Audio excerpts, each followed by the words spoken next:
Pernahkah kamu membayangkan sedang berjalan di jalan raya, lalu tiba-tiba melihat seekor anjing robot berwarna hitam mengikuti langkahmu dengan tenang? Atau mungkin bertemu sosok robot humanoid yang menawarkan bantuan seperti manusia sungguhan? Ini adalah kenyataan yang kini sedang terjadi di beberapa kota besar di Cina. Ya, negeri ini telah menjelma menjadi laboratorium hidup bagi teknologi robotik yang begitu maju, khususnya dalam dunia keamanan publik. Bayangkan saja, di tengah hiruk-pikuk kota Shenzhen yang super modern, polisi tidak lagi bekerja sendirian. Mereka ditemani oleh robot-robot canggih yang siap siaga menjaga ketertiban, bahkan sejak pagi buta hingga larut malam. Bagi kita yang biasa melihat satpam berdiri di depan mal atau polisi mengatur kendaraan, kehadiran robot ini mungkin terasa asing. Tapi di Cina, ini sudah menjadi bagian dari keseharian masyarakatnya. Mari kita mulai dari robot anjing yang mungkin paling mudah dikenali. Kamu tentu pernah melihat video viral di media sosial tentang Polri yang memamerkan robot dalam peringatan HUT Bayangkara ke-79, termasuk robot-robot berbentuk anjing, humanoid, hingga robot penjinak bom. Nah, berbeda dengan polisi Indonesia yang cuma pamer doang, di Cina, robot-robot ini tidak hanya untuk tontonan. Mereka benar-benar dipekerjakan sebagai petugas keamanan sungguhan. Di taman-taman kota Beijing misalnya, kamu bisa menjumpai robot anjing berwarna hitam legam dengan kamera berputar di kepala mereka. Mereka berjalan pelan di sepanjang jalur pejalan kaki, mengawasi setiap sudut taman. Kalau ada orang yang berlari tiba-tiba atau terjadi keributan, robot ini langsung mengirimkan sinyal ke kantor polisi terdekat. Yang menarik, mereka tidak pernah lelah. Tidak seperti manusia yang butuh istirahat, robot anjing ini bisa beroperasi 24 jam non-stop, bahkan dalam cuaca hujan deras atau panas terik. Tapi robot anjing bukan satu-satunya di sini. Ada juga robot humanoid yang penampilannya bikin kita serasa hidup di masa depan. Di Shenzhen, kota yang dijuluki Silicon Valley-nya Cina, muncul robot penjaga yang gerakannya mirip manusia. Namanya PM01, dan ia sering terlihat berdiri di pinggir jalan sambil melambaikan tangan ke pejalan kaki. Kalau kamu mendekat, ia akan menyapa dengan suara yang cukup jelas, "Selamat pagi, apakah Anda butuh bantuan?" Bahkan, ia bisa berjabat tangan layaknya manusia sungguhan. Tapi, robot ini tidak hanya sekedar pajangan. Ia punya tugas serius, mengingatkan warga untuk memakai masker, memberikan informasi lokasi terdekat, atau bahkan membantu lansia menyeberang jalan. Yang paling keren, ia terhubung langsung dengan sistem keamanan kota. Jadi, kalau ada yang mencurigakan, seperti orang yang tiba-tiba jatuh pingsan atau terjadi tabrakan, robot ini langsung mengirimkan lokasi ke tim medis atau polisi dalam hitungan detik. Selain itu, ada juga robot keamanan berbentuk unik yang mungkin mengingatkanmu pada karakter BB-8 dari Star Wars. Robot ini berbentuk bola besar yang bisa bergulir di jalan dengan kamera dan sensor di sekelilingnya. Dikembangkan oleh kepolisian di wilayah timur Cina, robot ini punya kemampuan mengejar tersangka dengan kecepatan tinggi. Bayangkan saja, kalau ada penjahat yang kabur, robot ini bisa berakselerasi hingga 30 km per jam sambil terus memantau gerakannya. Yang bikin takjub, tubuhnya dirancang untuk bertarung jika diperlukan. Meski tidak dilengkapi senjata, desainnya yang kuat dan gesit membuatnya mampu menghalangi pelaku hingga polisi tiba. Warga setempat bahkan bercerita bahwa robot ini pernah mencegah pencurian di mal dengan cara menghalangi pintu keluar sambil mengeluarkan suara alarm yang nyaring. Tapi pertanyaan yang mungkin muncul di benak kita, apakah semua ini benar-benar efektif? Bukankah manusia lebih paham situasi daripada mesin? Jawabannya, robot-robot ini tidak menggantikan peran manusia sepenuhnya, melainkan menjadi mitra.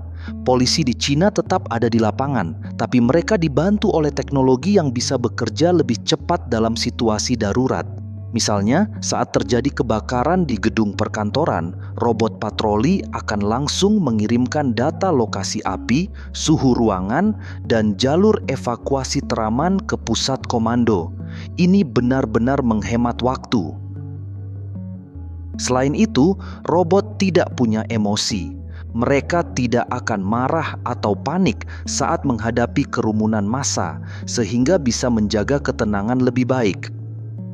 Yang juga menarik, penggunaan robot ini ternyata disambut positif oleh masyarakat Cina. Banyak warga, terutama anak-anak dan lansia, justru merasa lebih nyaman. Anak-anak senang karena bisa berinteraksi dengan robot yang lucu, sementara lansia merasa lebih aman karena robot selalu siap membantu tanpa menghakimi. Tapi tentu saja, tidak semua orang sepakat. Ada yang khawatir privasi mereka terancam karena kamera robot yang selalu merekam. Ada juga yang khawatir pekerjaan satpam atau polisi akan hilang karena digantikan mesin. Di Cina, pemerintah sudah membuat aturan ketat soal ini. Kamera robot hanya boleh merekam area publik, tidak boleh mengarah ke jendela rumah atau kamar mandi umum. Selain itu, data yang dikumpulkan dihapus setelah 24 jam, kecuali ada kejadian khusus yang perlu diselidiki. Soal lapangan pekerjaan, pemerintah justru membuka lowongan baru untuk mengoperasikan dan merawat robot-robot ini. Jadi, bukannya mengurangi pekerjaan, teknologi ini malah menciptakan profesi baru seperti teknisi robot atau analis data keamanan. Lalu, apa hubungannya dengan kita di Indonesia? Sebenarnya tren ini bisa menjadi pelajaran berharga. Bayangkan betapa efisiennya pengamanan di acara Car Free Day Jakarta jika ada robot yang bisa memantau keramaian dari udara atau mengingatkan pesepeda untuk tidak ugal-ugalan. Atau di pasar tradisional, robot kecil bisa membantu mendeteksi kebocoran gas atau kebakaran sejak dini. Teknologi seperti ini bukan tentang menggantikan manusia, melainkan memperkuat kolaborasi antara manusia dan mesin. Sayangnya, di Indonesia, inovasi semacam ini sering berhenti di panggung seremoni. Ketika Polri memamerkan robot-robot dalam peringatan HUT Bayangkara ke-79 yang tampak justru kesan gagah-gagahan, bukan penerapan nyata di lapangan. Netizen pun mencibir karena alih-alih digunakan untuk memperbaiki layanan publik, robot-robot itu lebih terlihat seperti mainan murah yang dipertontonkan sesaat. Kritik ini penting dicatat. Tanpa rencana pemanfaatan yang jelas, robot hanyalah simbol kosong yang tidak menyentuh kebutuhan masyarakat sehari-hari. Mungkin di benakmu sekarang muncul pertanyaan, apakah suatu hari nanti robot akan menggantikan polisi sepenuhnya? Jawabannya, hampir mustahil. Robot tidak punya hati. Mereka tidak bisa memahami kesedihan korban kecelakaan atau memberikan dukungan emosional seperti manusia. Tapi dalam hal tugas rutin, seperti memantau CCTV, menghitung jumlah pengunjung, atau mengingatkan jadwal salat di masjid, robot jelas lebih unggul. Di Cina, polisi sekarang bisa fokus pada hal-hal yang benar-benar membutuhkan kecerdasan manusia, seperti mediasi konflik atau investigasi kasus rumit. Sisanya diserahkan ke robot yang tidak pernah lelah. Jadi, apa pesan utamanya? Bahwa masa depan keamanan bukan tentang mesin versus manusia, tapi tentang bagaimana keduanya bisa bekerja sama. Robot di Cina bukanlah ancaman, melainkan cerminan dari kreativitas manusia dalam memecahkan masalah. Mereka lahir dari pertanyaan sederhana. Bagaimana caranya menjaga kota tetap aman tanpa menguras tenaga petugas? Jawabannya tidak selalu rumit. Kadang cukup dengan ide seorang insinyur yang ingin membuat anjing robot bisa menari. Nah, siapa tahu mungkin di antara kita ada yang suatu hari nanti menciptakan robot khas Indonesia, seperti robot ojek yang bisa mengantarkan nasi goreng sambil memantau keamanan gang sempit. Teknologi itu indah karena lahir dari kebutuhan nyata, bukan sekedar khayalan belaka. Sekarang, coba bayangkan lagi, besok pagi saat kamu keluar rumah, ada robot kecil yang menyapa dengan logat Jawa, "Pagi, Mbak, hari ini hujan, bawa payung ya." Bukankah itu akan membuat harimu lebih ceria? Itulah yang sedang dibangun di Cina, masa depan yang tidak kering oleh mesin, tapi justru dipenuhi kehangatan karena teknologi dipakai dengan bijak. Dengan kolaborasi dan niat baik, Indonesia pun bisa mulai menapakinya, pelan tapi pasti. Toh, setiap perjalanan besar selalu dimulai dari langkah kecil. Siapa tahu, langkah itu dimulai dari kita yang hari ini mulai tertarik memahami bagaimana robot bisa menjadi sahabat.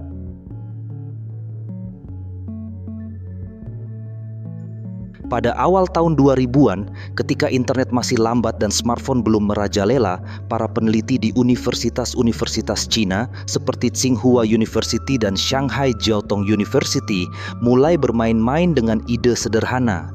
Bagaimana jika mesin bisa membantu manusia dalam tugas berulang yang membosankan? Saat itu, mereka tidak berpikir tentang robot canggih yang bisa berbicara atau berjalan di medan berat. Yang mereka impikan hanyalah alat kecil yang mampu memantau area pabrik atau gudang tanpa perlu manusia berjaga setiap saat. Proyek pertama yang dicatat dalam sejarah adalah Security Bot 1.0, sebuah robot beroda dengan kamera CCTV mini yang dikembangkan oleh tim peneliti di Harbin Institute of Technology pada tahun 2003. Bentuknya sederhana, mirip mobil mainan dengan kabel berantakan di dalamnya dan sering macet saat melewati permukaan tidak rata. Namun, inilah benih pertama dari apa yang kini kita lihat sebagai revolusi robot keamanan. Pada masa itu, pemerintah Cina belum terlalu serius mendukung proyek-proyek seperti ini. Anggaran riset masih terbatas dan prioritas utama negara adalah membangun infrastruktur dasar seperti jalan raya dan pabrik. Namun, ada satu peristiwa yang mengubah segalanya, penyelenggaraan pameran dunia World Expo di Shanghai pada tahun 2010. Untuk pertama kalinya, Cina ingin menunjukkan kepada dunia bahwa mereka bukan hanya pabrik dunia, tapi juga negara inovator. Disinilah robot keamanan mulai mendapat sorotan. Di area pameran seluas 5,28 km persegi, pemerintah mengerahkan puluhan robot beroda yang disebut Expo Guard untuk membantu pengunjung. Meski kemampuannya masih sangat terbatas, hanya bisa menunjukkan peta dan mengingatkan orang untuk tidak merokok, kehadiran mereka membuat publik tercengang. Banyak pengunjung dari negara lain mengira ini adalah bagian dari instalasi seni futuristik, padahal ini adalah uji coba saja.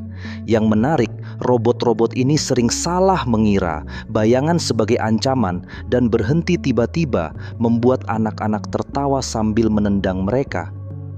Tapi dari kegagalan-kegagalan kecil inilah para insinyur belajar. Mereka menyadari bahwa robot tidak hanya butuh teknologi canggih, tapi juga kemampuan memahami dunia nyata yang kacau. Setelah World Expo usai, minat terhadap robot keamanan mulai tumbuh. Tahun 2012, kota Shenzhen yang kemudian dijuluki Silicon Valley Cina mengambil langkah berani dengan mengalokasikan dana khusus untuk pengembangan robot patroli. Disinilah kisah robot anjing dimulai. Sebuah perusahaan rintisan bernama RoboCity yang awalnya hanya menyewa gudang kecil di pinggir kota, mencoba meniru gerakan hewan dengan teknologi kaki buatan. Ide ini terinspirasi dari Boston Dynamics di Amerika, tapi RoboCity punya misi khusus, membuat robot yang bisa beroperasi di medan Cina yang seringkali tidak rata, dari jalanan sempit kampung hingga tangga beton di stasiun kereta. Tahun 2015, mereka meluncurkan Technodoc 1.0, robot anjing pertama yang mampu berjalan di permukaan licin. Sayangnya versi pertama ini sering terjatuh saat hujan dan baterainya hanya tahan 2 jam. Tapi bagi masyarakat setempat, kehadirannya sudah cukup mengagumkan. Ada cerita lucu di mana Technodoc 1.0 pernah mengejar kucing liar selama 20 menit karena kameranya salah mengira gerakan cepat sebagai ancaman, membuat warga sekitar merekamnya dan viral di platform Weibo, mirip Twitter di Cina. Sementara itu, di kota-kota besar seperti Beijing dan Shanghai, pemerintah mulai mencoba konsep robot humanoid untuk keamanan publik. Tahun 2016, polisi Beijing menguji coba Guardian 1, robot penjaga yang wajahnya mirip manusia dengan layar wajah digital yang bisa tersenyum atau cemberut. Sayangnya, uji coba ini berakhir tragis komedi. Suatu malam, Guardian 1 salah mengira seorang nenek yang sedang berjalan kaki sebagai objek mencurigakan dan mengejarnya sambil berteriak dalam bahasa Mandarin, "Berhenti, identifikasi diri Anda." Nenek itu panik dan jatuh, membuat Guardian 1 langsung mati total karena sistemnya kebingungan. Insiden ini menjadi pelajaran berharga. Robot tidak boleh terlalu agresif dan harus bisa membedakan antara ancaman nyata dengan aktivitas normal warga. Setelah kejadian itu, pengembang fokus pada pelatihan AI dengan data kehidupan sehari-hari, seperti merekam ribuan jam video aktivitas pejalan kaki, pengendara sepeda, hingga anak kecil bermain. Titik balik yang sebenarnya terjadi tahun 2018 ketika Cina menghadapi dua tantangan besar sekaligus, urbanisasi masif yang membuat kota-kota kebanjiran penduduk dan kekurangan tenaga keamanan yang tidak sebanding dengan pertumbuhan populasi. Disinilah pemerintah benar-benar serius menginvestasikan dana besar untuk robot keamanan. Program Smart City 2025 diluncurkan dengan target memasang robot patroli di 100 kota besar.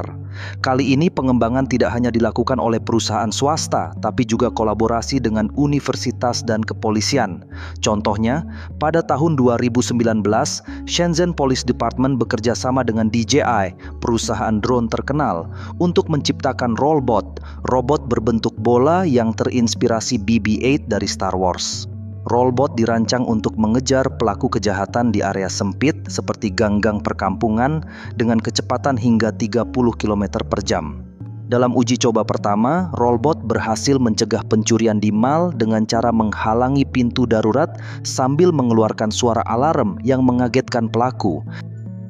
Keberhasilan ini membuat pemerintah semakin yakin robot bukan lagi sekadar pelengkap, tapi bagian vital dari sistem keamanan.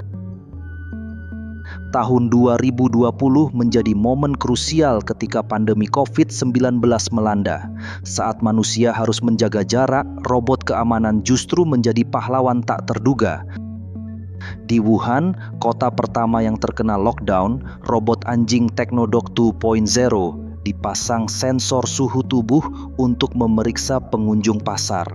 Mereka juga diprogram untuk mengingatkan warga yang tidak memakai masker dengan suara lembut, "Mohon gunakan masker untuk keamanan bersama." Yang menarik, masyarakat justru lebih patuh pada robot daripada manusia. Mungkin karena robot tidak akan marah atau menghakimi.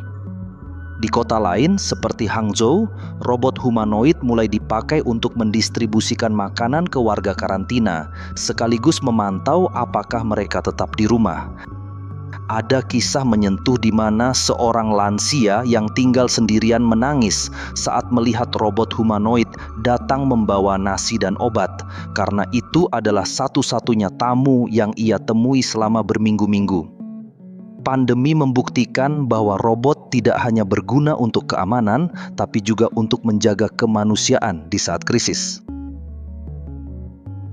Setelah pandemi selesai, pengembangan robot keamanan semakin pesat. Tahun 2022, Cina meluncurkan PM01, humanoid pertama yang benar-benar terintegrasi dengan sistem kepolisian. Berbeda dengan pendahulunya, PM01 tidak hanya bisa berbicara, tapi juga memahami emosi manusia melalui analisis ekspresi wajah. Jika ia melihat seseorang terlihat cemas atau sedih, ia akan mendekat dengan suara pelan. "Ada yang bisa saya bantu?" Teknologi ini lahir dari kolaborasi dengan psikolog klinis untuk memastikan robot tidak hanya pintar, tapi juga peka. PM01 juga punya kemampuan unik. Ia bisa berjabat tangan dengan tekanan yang disesuaikan. Tidak terlalu keras seperti mesin, tapi lembut seperti manusia. Ini mungkin terdengar sepele, tapi bagi lansia atau anak kecil, sentuhan hangat seperti ini membuat mereka tidak takut pada robot. Di Shenzhen, PM01 sering dijuluki polisi robot sahabat karena kesabarannya menghadapi warga yang penasaran dan terus-terusan menyentuhnya. Tahun 2023 menjadi babak baru dengan kemunculan robot anjing generasi ketiga yang benar-benar hidup. Technodog 3.0 yang dikembangkan RoboCity bisa berlari di medan berbatu, mendaki tangga, bahkan berenang di genangan air. Yang paling mengagumkan, ia dilengkapi otak AI yang terus belajar dari pengalaman. Misalnya, jika ia sering melihat orang jatuh di jalan licin dekat taman, ia akan otomatis melambatkan kecepatan dan mengirim peringatan ke pusat komando. Ada kisah menarik di Beijing di mana Technodog 3.0 menyelamatkan seorang anak kecil yang tersesat dengan cara mengantarnya ke pos polisi sambil menggoyangkan ekornya. Ya, ia punya ekor mekanis yang bisa bergerak. Saat ini, robot anjing sudah menjadi pemandangan biasa di 30 kota besar Cina, dari taman hiburan hingga area industri. Namun, di balik kesuksesan ini, ada perjuangan yang tidak terlihat. Pemerintah Cina harus menghadapi banyak kritik, terutama soal privasi. Banyak warga khawatir kamera robot akan digunakan untuk memata-matai aktivitas pribadi. Untuk mengatasi ini, pada 2021 mereka mengesahkan Undang-Undang Robotik Keamanan yang ketat. Semua data yang direkam robot harus dihapus dalam 24 jam kecuali terkait kejahatan, dan kamera tidak boleh mengarah ke area privat seperti kamar mandi umum atau jendela rumah. Selain itu, setiap robot wajib memiliki tombol darurat yang bisa dimatikan warga jika merasa terganggu. Aturan ini ternyata efektif. Survei pada 2023 menunjukkan 78% warga Cina merasa lebih aman dengan kehadiran robot, asal privasi mereka dihargai. Yang juga menarik adalah bagaimana masyarakat Cina secara perlahan mulai memanusiakan robot-robot ini. Di kota-kota kecil, anak-anak sering memberi nama pada robot anjing favorit mereka, seperti Xiaohei, si hitam, atau Ti Bao, besi kesayangan. Bahkan, ada lomba menghias robot anjing dengan pita warna-warni yang diselenggarakan oleh pemerintah setempat. Di Shenzhen, seorang penjual kaki lima bercerita bahwa ia selalu menyapa PM01 setiap pagi. "Hai polisi robot, semoga harimu menyenangkan." Dan robot itu akan menjawab dengan anggukan kepala. Interaksi seperti ini menunjukkan bahwa teknologi tidak harus kaku. Ia bisa menjadi bagian dari budaya jika diperkenalkan dengan cara yang hangat. Sejarah robot polisi di Cina juga tidak terlepas dari peran perusahaan-perusahaan lokal yang gigih. Selain RoboCity, ada Changsha One Way Robot yang fokus pada robot keamanan luar ruang dengan sistem tahan cuaca ekstrem. Mereka yang menciptakan robot dengan kemampuan unik seperti mendeteksi kebocoran gas di pasar tradisional atau mengingatkan nelayan saat ombak besar datang. Ada juga perusahaan kecil di Provinsi Guangdong yang membuat robot ojek mini untuk area wisata mirip dengan yang kita impikan di Indonesia, yang bisa membawa barang sekaligus memantau keamanan. Yang membedakan Cina dari negara lain adalah kolaborasi erat antara pemerintah, perusahaan, dan masyarakat. Pemerintah tidak hanya memberi dana, tapi juga membuka akses ke data lapangan. Perusahaan tidak hanya menjual produk, tapi terus memperbaiki berdasarkan masukan warga. Dan masyarakat tidak hanya jadi penonton, tapi aktor yang turut membentuk teknologi. Bagi kita di Indonesia, sejarah ini bukan hanya tentang robot, tapi tentang bagaimana sebuah negara berani bermimpi dan bekerja keras mewujudkannya. Tiongkok tidak memulai dari nol dengan dana tak terbatas. Mereka memulai dari laboratorium kecil dengan anggaran pas-pasan dan dukungan publik yang masih ragu. Tapi karena mereka konsisten melangkah, hari ini mereka menjadi pelopor. Mungkin kita tidak perlu meniru semua hal. Kita tidak punya budaya urbanisasi yang sama atau infrastruktur internet secepat Tiongkok, tapi kita bisa mengambil prinsipnya. Teknologi harus hadir untuk memecahkan masalah nyata, bukan sekadar gaya-gayaan. Bayangkan jika di pasar tradisional Indonesia, robot kecil bisa membantu pedagang memantau keamanan tanpa mengganggu aktivitas jual beli. Atau di desa-desa terpencil, drone sederhana bisa menjadi mata dan telinga untuk mencegah bencana alam.